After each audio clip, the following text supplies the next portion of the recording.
Great. My name is Pastor Kurt. I'm one of the pastors around here. We are rejoining our study. We've been doing this for a year in the book of Acts. We took a little break right after Christmas time to talk about a few issues I thought would get our 2025 off to the right start. But now we're back in the book of Acts. Now, if you were not with us for the first half, don't worry, because the part of the book of Acts that we're going to just kind of slide right into, it's a whole section on its own. I'll explain that in a minute. Before I do that, I do have to let everyone know about something very, very important. I need your undivided attention. Can someone tell me how far Easter is away? 3 minutes. It's 3 minutes away. It's going to be Easter like that, okay? Target has had their Easter decorations out since Thanksgiving. That's how fast this thing is coming. Now listen to me. I need some help from everyone in this room. I need some help, especially you guys in the front row. I need some help. We are going to add 2 Saturday night services and 1 Easter morning sunrise service, and we're going to do that service outside. Last year, well, you better pray. Last year, we just opened the blinds, and the only one that got the sunrise effect was me getting the sun in my eyes. So we're going to all go outside. Now, why do I need your help? I need you to consider coming to the Saturday night service at 4 or 6 and serving on Sunday morning, or coming to the Sunday morning service at 6:30 a.m., and then serving at a later service, because if we all show up to this service, it will not work. It will not work. In fact, we're going to change the time of this service slightly. So we're going to go 4, 6, 6:30. I'll be there. And then we're going to go 8:15, 9:45, and 11:30, just like Granite Bay's service times right there. So I need you to figure out that service time, figure out who you're bringing, figure out which one you're going to serve to. And if you guys that are in the core will choose to go to a Saturday or Sunday early service, we will get as many people well taken care of as God sends to us. Does everyone understand that? Okay, you'll hear me talk about that a lot more. Let's go ahead and go to Acts chapter 17. This is the only campus in all of Bayside that's preaching this particular passage, because Auburn Bayside is ahead of the other campuses. That's right. We are the leader. We're the winner. We preached chapter 16 a long time ago before Christmas. So we're starting in 17. And 17 is really about Paul starting his adventure, Paul and his team starting his adventure on the Greek peninsula. Why? I've entitled this message, by the way, My Big Fat Greek Missionary Journey. And because this is where the missionary journey into Greece that actually leads to Rome, that actually leads to Western Europe, that actually leads to you and I, if you come from European descent. How many here? Scottish, Irish, English, Spanish. If you come from any sort of Western European heritage, this is how you got the gospel. This story tells that story.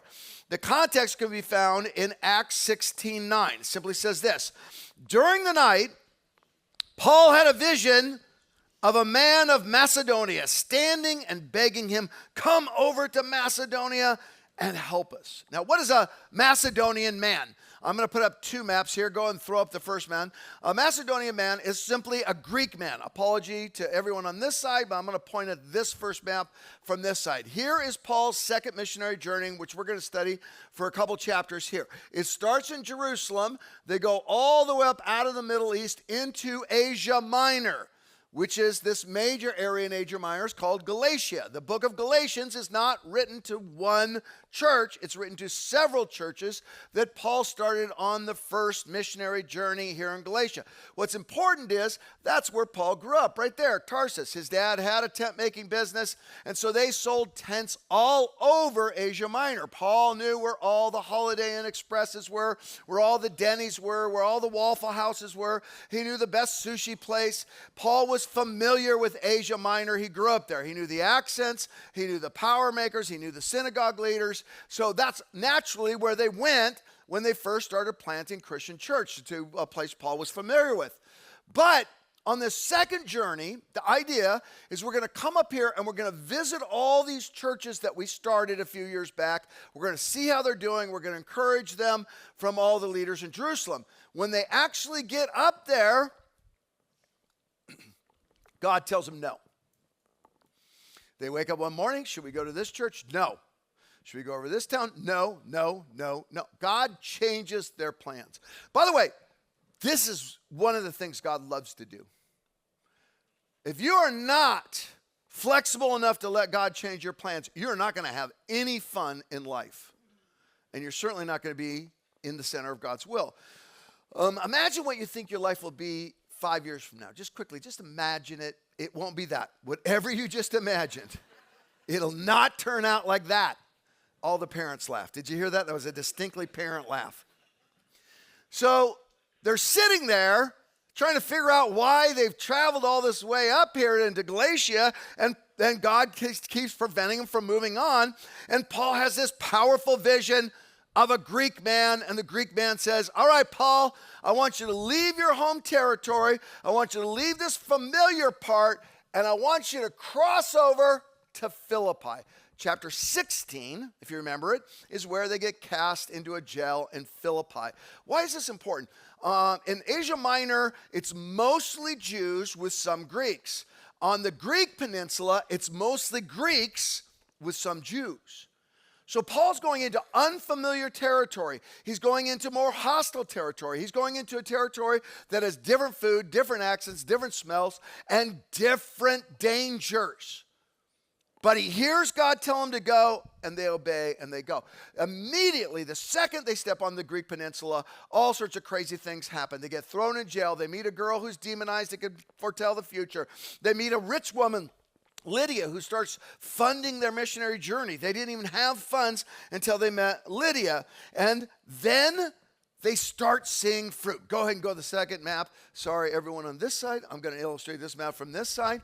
So here we go. Here's a wider push out of the map. They start in Jerusalem, go up here to Asia Minor. They get right there. They see the Macedonian man right there, and this is where Philippi is, right there. And then they go through two little towns. We'll read about it, and they end up in Thessalonica. What happens in Thessalonica ends up starting what happens on this whole peninsula, which ends up propelling them. The actions that happen here, they get propelled before the Roman authorities. Once they get to Rome, the gospel spreads to Spain and ends up in Paris. Okay? So what happens in Thessalonica? By the way, do you know what all these little red lines are? You guys know what those little red lines are? Those are Roman roads. Have you ever heard, this is a map of Roman road network in the early first century. Have you ever heard the saying, all roads lead to Rome? It's literally true.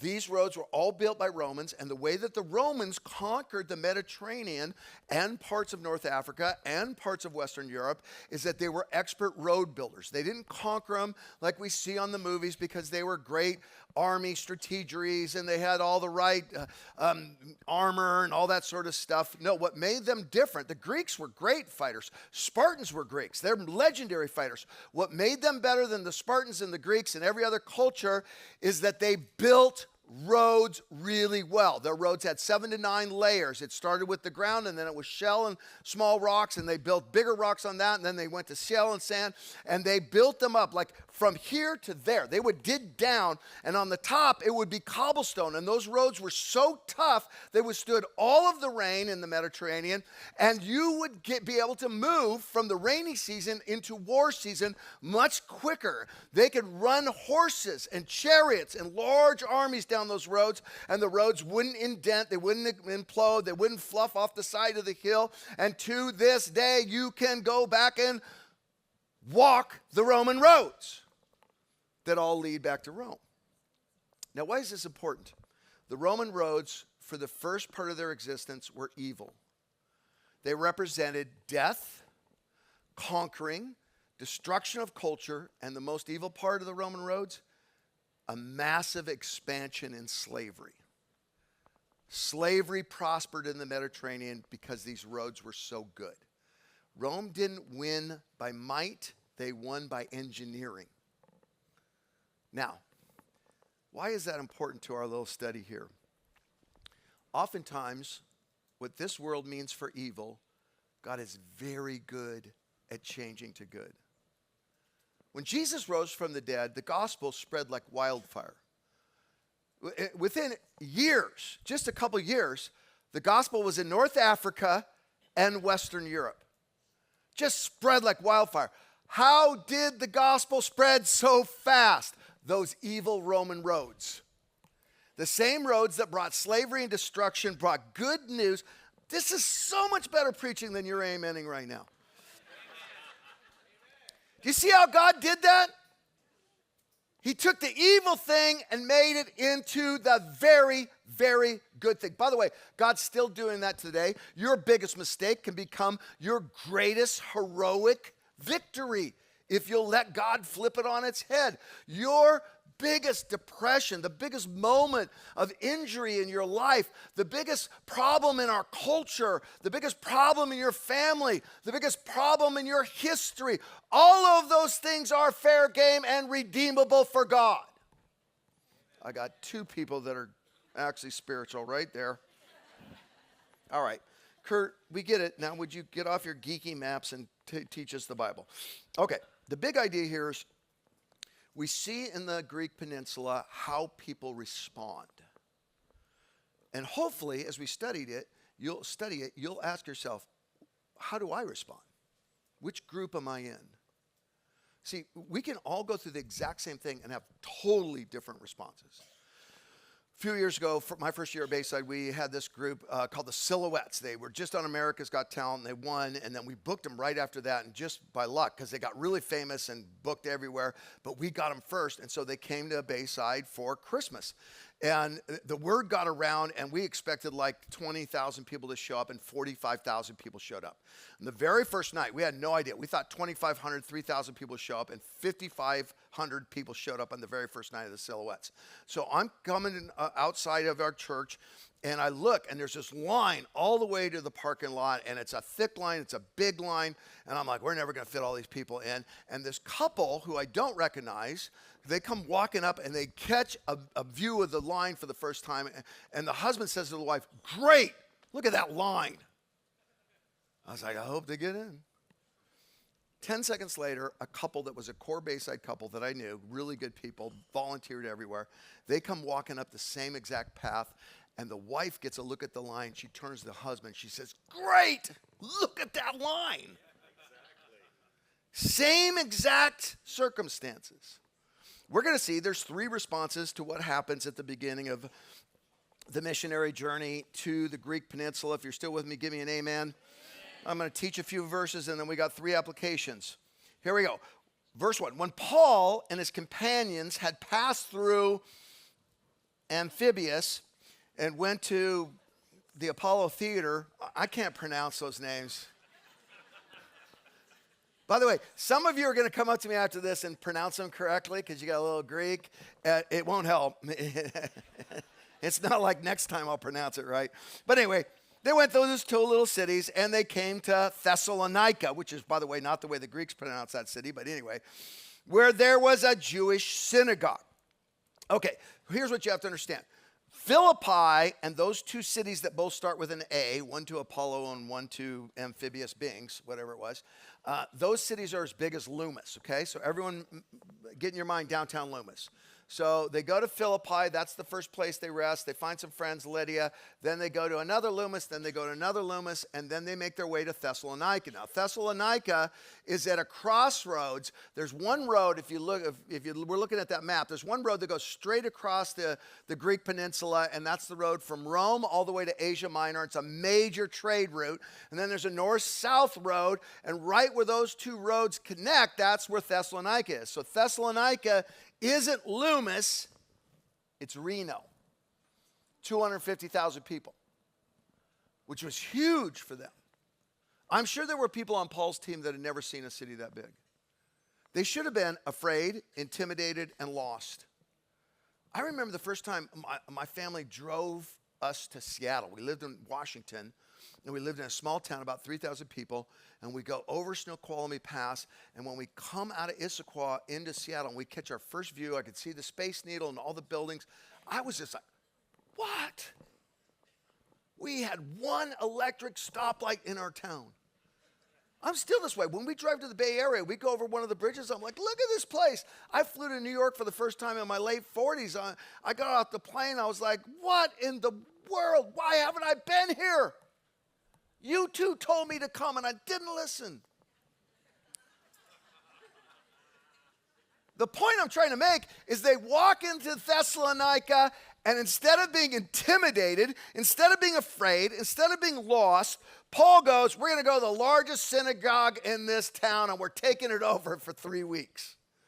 Here's what it says. As was his custom, Paul went into the synagogue, and on 3 Sabbath days, 3 weeks, he reasoned with them from the scriptures, explaining and proving that the Messiah had to suffer and rise from the grave. Okay, so what's Paul doing? He's teaching passages in the Old Testament that predict the coming of Jesus and provide evidence that Jesus is the one that he's predicted. He would have taught from Zechariah 9:9, for instance, which says, rejoice greatly, daughter of Zion. Shout, daughter of Jerusalem.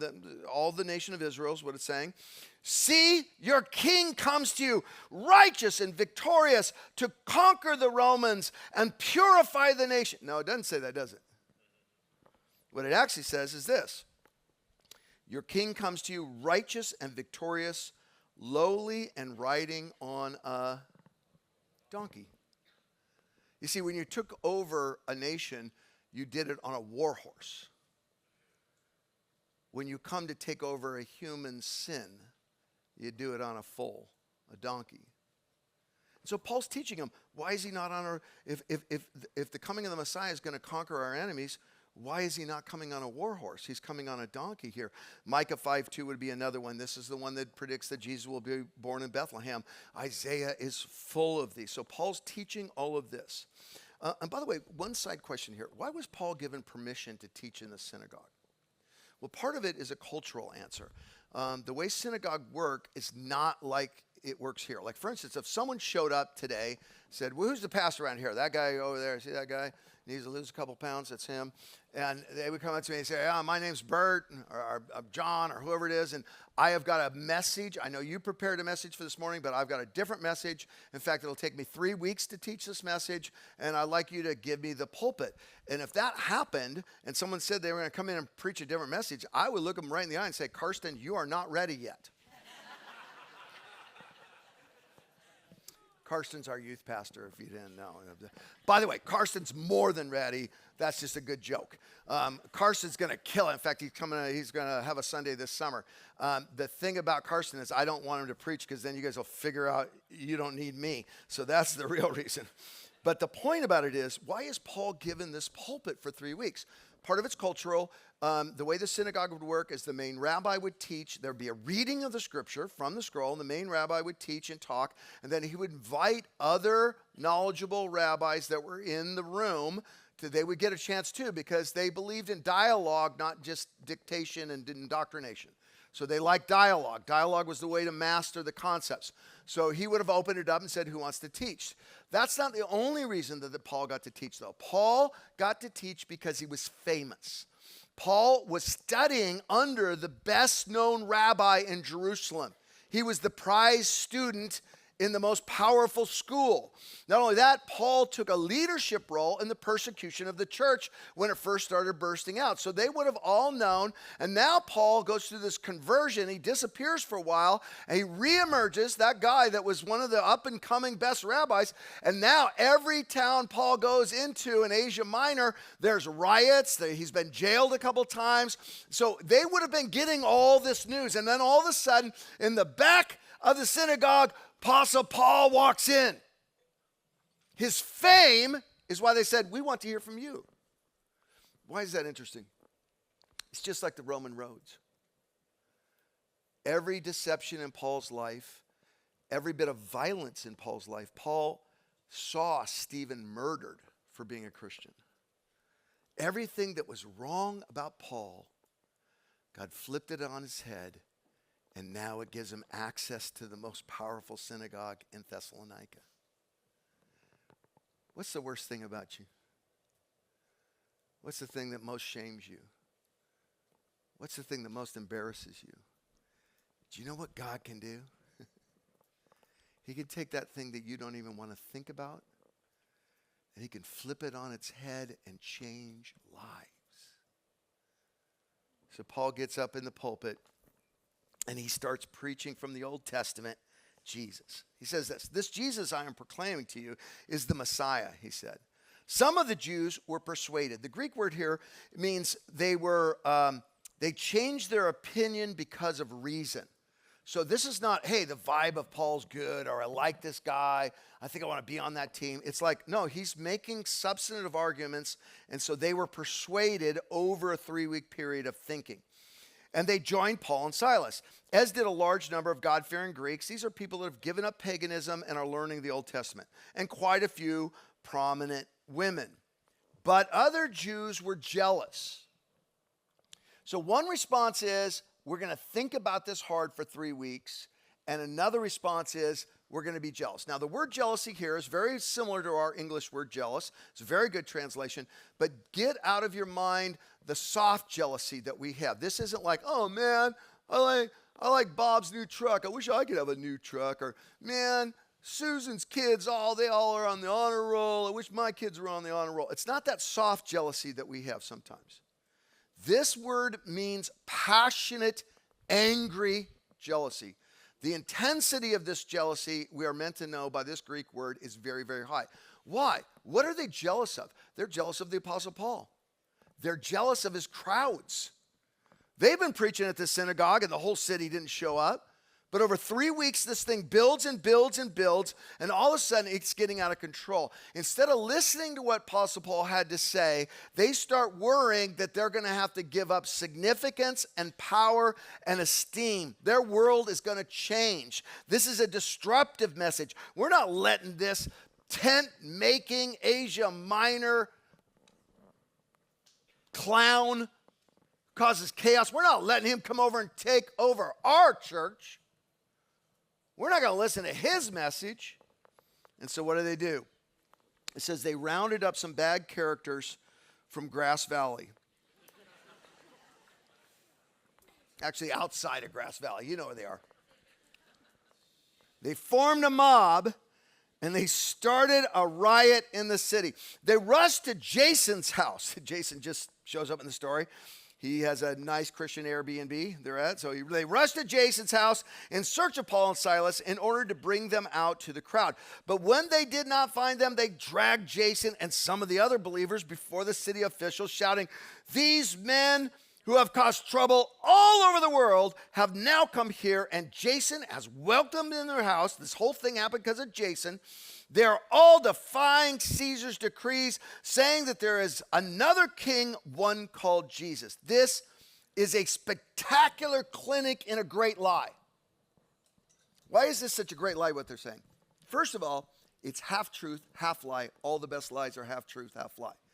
The part that's a lie is the exaggeration at the beginning. They're causing chaos everywhere. They were not causing chaos everywhere. They're causing chaos like 6 places. But they're accused of turning the whole world. Do you know how you've lost it, to know if you've lost an argument? When you start exaggerating your side. If you've got to exaggerate your side, you've already lost. You know the way to tell if you've lost an argument? When you start attacking the person that's arguing with you.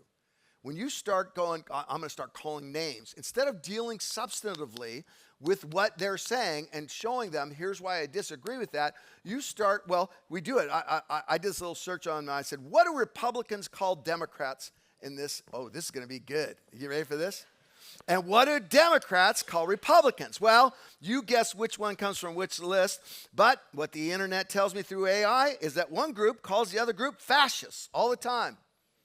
Threat to democracy, you fascists. And what does the other group call them? Commies. They're a bunch of pink-loving commies. They're hacks on one side, cronies on the other. They're bigots on one side, closed-minded on the other. And both sides use this particular syllable, phobe. And anything you put in front of it becomes an unreasonable attack. You're a thisophobe, a thatophobe, and a thisophobe, and a thatophobe. An elitist, a fanatic, an extremist. Have you ever noticed that in Europe there are no moderate conservatives? They're all the extreme right. Isn't what? It's like extreme right, nothing the left. I'm sorry, if you're a leftist European, I love you. They call one group extremist, and that group calls them back sheeple. As dumb as a sheep. How many here have been around sheep? That's a real insult, because sheep are stupid. They are a stupid animal. This is what happens. Paul argues from the scripture with reason. He doesn't call out names. He doesn't use insults. And they exaggerate and insult. By the way, can I just say something? Let's spend this year not insulting anyone. Even the ones we diametrically disagree with. Let's not exaggerate our claims or exaggerate their faults. Because when we insult and exaggerate, we prove we do not understand our arguments or that they are weak. But when we reason, good things happen. Okay, I got to move on.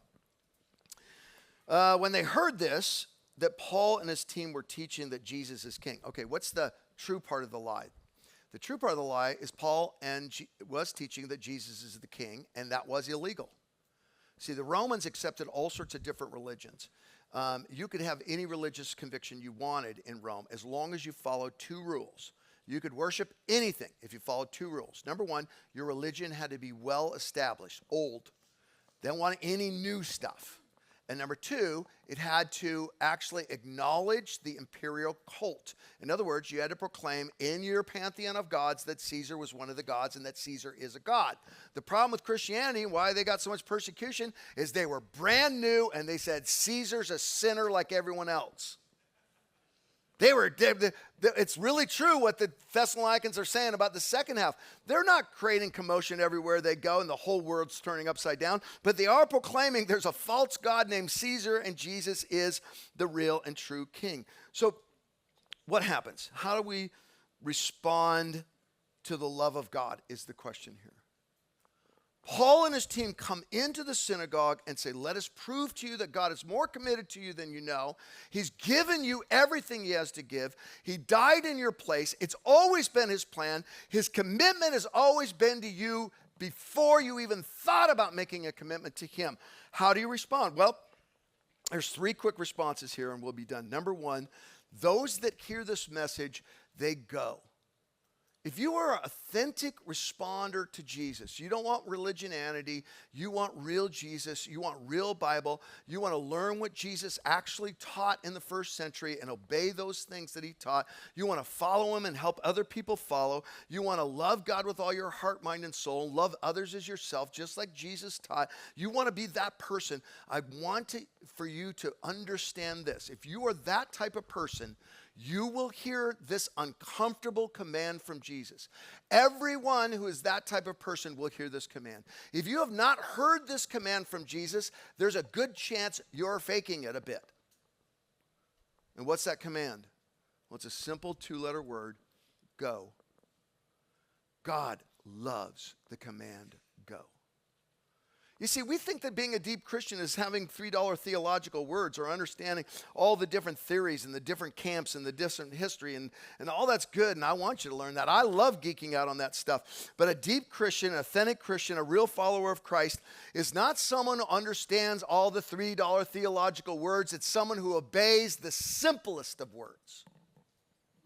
Go. Don't believe me? Just read your Bible. Noah, go and build an ark. Abraham, go to a place I will show you. He didn't even tell him where to go. He says, just start walking out of Ur and leave Ur. Moses, go back to the most powerful military ruler on earth who could kill you in a second. Moses, go to Pharaoh. Joshua, go to the other side of that river and attack all those nations occupying my promised land. David, now that you're king, I want you to go up to Jerusalem, fight for Jerusalem, win it back, and bring the Ark of the Covenants up into Jerusalem. Jonah, You got to go to Nineveh. I know they stink. I know they're rude. I know that they're rebellious. I know it's debauchery. Jonah, go to Nineveh. And then Jesus said this to almost every person that he healed. Every person that he said some sort of version of this. Go and sin no more. Go and show yourself to the authorities, he said to the leper. And then to his disciples, very early on, he said, I want you to go to the highways and the byways. I want you to find those that were not invited, those that were ignored, those that have no place to go, and I want you to invite them to the feast of the King. He is a go God. And of course, the ultimate is simply this: go into all the world and make disciples, teaching them to obey all that I have commanded you. To be a follower of Christ is to go and teach others to go. And if you're not open to the go, maybe you got to think a little bit harder about what you're really following. You see, the go could be really simple. It could be go get one of those classrooms once a weekend and help those kids. Or it could be go to that other table at the poor choice and talk to that person who looks like they've been crying. Or go across the street to your neighbor that you just say hi to every once in a while, and you're a little embarrassed because you're pretty sure their name is Kevin, but it might be Chris.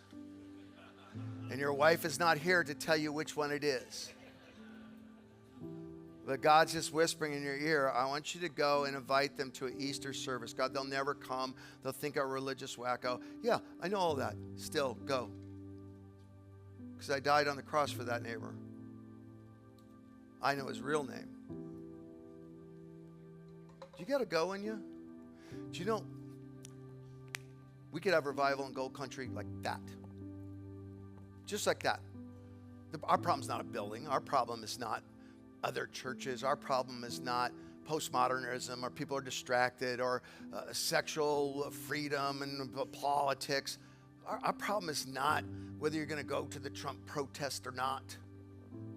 Did you hear we had a Trump protest in Auburn? Yeah, we're finally growing up. That's funny. I don't care if you don't laugh. You know what our problem is? Not enough going Christians.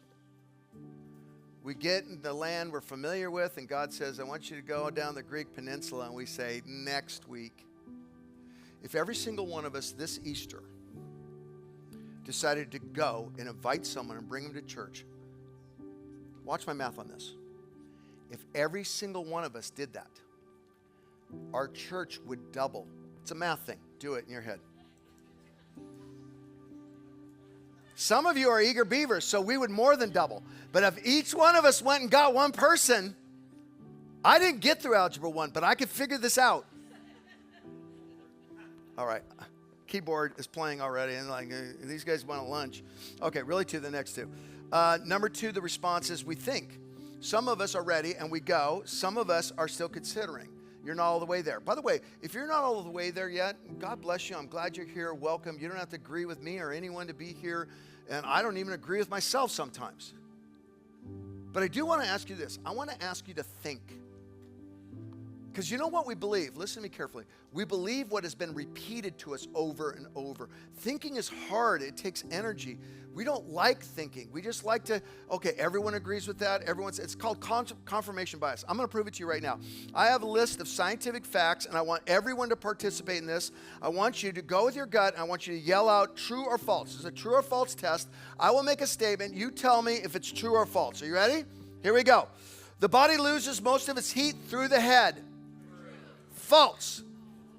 The body loses most of its heat through its back and its chest because this is the widest area of space. You feel it in your head because it comes out your collar.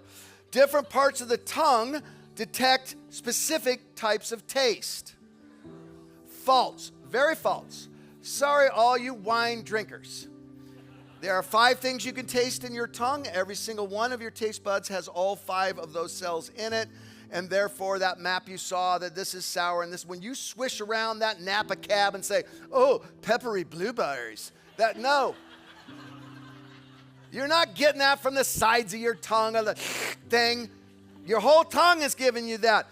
Glass is a slow-moving liquid. Oh, you won't commit now. False. The molecules in glass do have some qualities of liquid, but they are locked into each other and never move. Staying out of cold weather will help you keep from getting a cold. Oh, everyone knows that one. That's good. Smart group.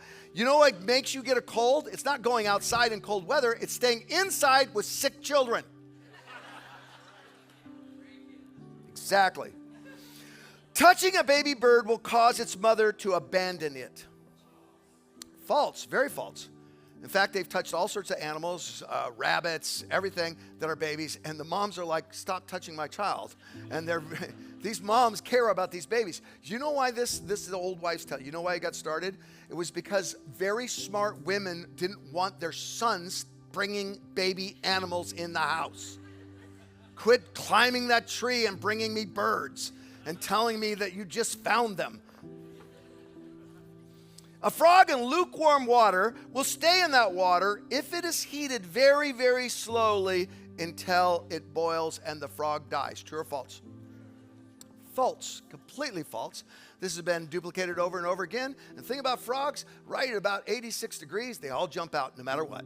You could be heating that thing up so slowly over a month, they will jump out.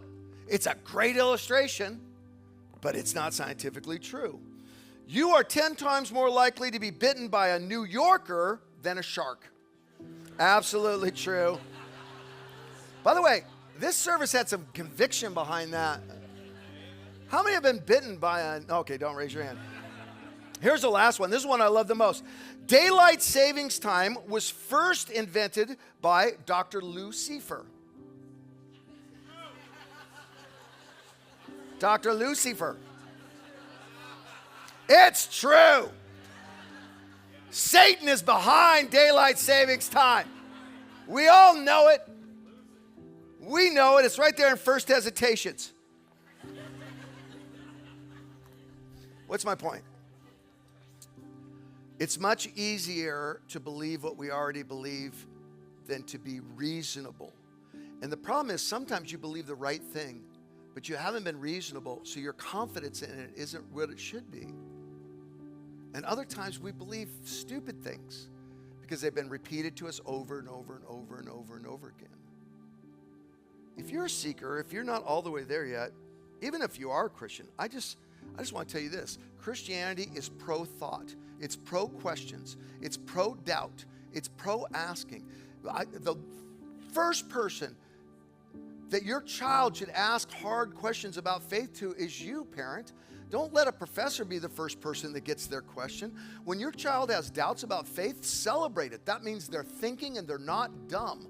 When you actually invite dialogue over indoctrination, people really assimilate and learn and grow. And by the way, it's messy. It's messy because we evolve in what we believe. I know so much less now than I used to know in my 20s. But what I do know, I know. Right? Last point. Some of us we go, some of us we reason, and some of us we resist. We resist. And it's so funny. It really is good news, but we resist. We'd rather keep our little Thessalonica kingdom than learn that God really does love us and it was always his plan to come and save us. So here's why we resist. Listen to me, I'm almost done. We have a very hard time saying, I was wrong. Whole families have been absolutely obliterated by the fact that mom and dad couldn't say I was wrong. Brothers and sisters never speak to each other again. Businesses ruined because one or two people could not say I was wrong. Or someone does have the courage, they say I was wrong, and that's your moment to say I was wrong too, and instead you go, yeah, you were. It's very hard for us. You know what's even harder for us to say? I don't know. It's so hard. I've found guys, I don't want to pick on you, but I've found as guys, we have a hard time saying I don't know. So I used to travel quite a bit in my 20s. This is back before MapQuest and satellites and GPS and all that sort of stuff. So you just had to ask for directions. And I'm horrible at directions. I'm horrible at it. So unlike the cliche, I was the man that would get off the plane, go right to someone who was local and say, please tell me how to get to so-and-so. And I would want specific directions. Don't tell me to go by the Dairy Queen, take a left at the barn. I want to know miles and street names and all that. And what I learned is that when I asked a man where to go, and that man did not know how to direct me there, he would never say, I don't know. He would make something up. And he would give you horrible directions, and you would be lost for hours. And so then I decided to turn that bad thing into a good thing, and every time I traveled, I'd play a fun little game. I would make up a location I knew did not exist. And I would go up to random men and say, like Florida. I was in Florida once. They have this big place called Alligator Land. I would go up to men in Florida and say, can you give me directions to Turtle World? There is no such thing as Turtle World. And every man would go, oh yeah, you get on the 91 south, and then you take the Redondo exit. Dude, Redondo, Southern California. All that because we would rather grasp on to what we feel is our little significance than open ourselves up to the powerful, gracious love of God that requires us to surrender. What would happen this year if we just stopped resisting? We said, God, whatever you want to teach me, I will learn. Whatever your word says, I'll embrace. Whatever you want me to let go of, I will let go of, and I'll trust you.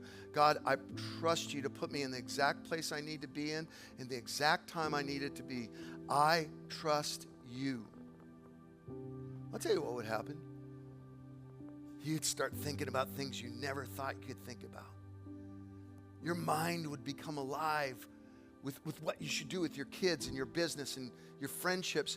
And then in the middle of that, letting go and not resisting, in the middle of that, God's going to say to you one day, I want you to go. And you're going to say, that's scary. And he's going to say, right. They'll think I'm a nut if I go. He says, yeah, that's correct too. I mean, that could be expensive. Yep, I agree with that one as well. But if you do it, listen to me.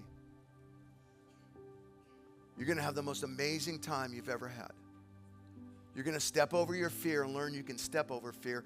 And then when you get there, I'm going to do a miracle. And the miracle's called, I'm going to use you to help someone else.